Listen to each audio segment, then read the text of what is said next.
When we're working with service members, especially those in some of the selective communities, they're not always forthcoming with information.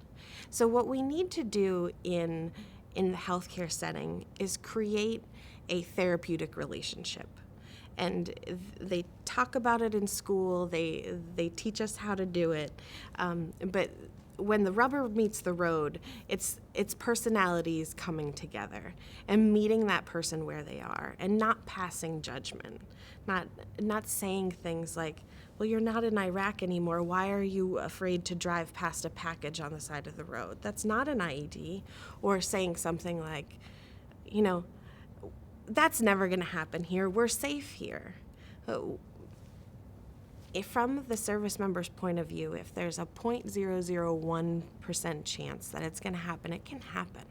And so we need to watch our wording as far as making sure that we're not downplaying what their thoughts are, but instead meeting them where they are and then coming up with strategies to be able to conquer some of those problems.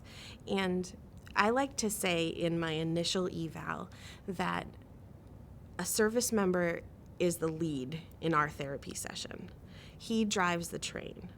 What I usually do is I do a full evaluation, just a quick battery of questions, nothing standardized, nothing that can't be developed anywhere.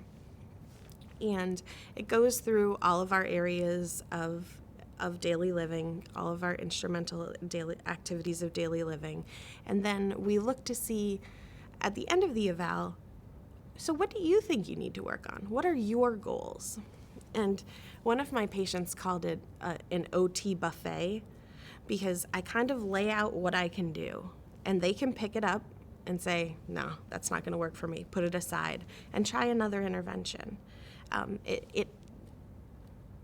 Rehab with TBI and PTSD needs to be service member directed because they are very strong-willed individuals and they know what they need. They know their bodies better than anyone else. And we just need to be the facilitator of these interventions.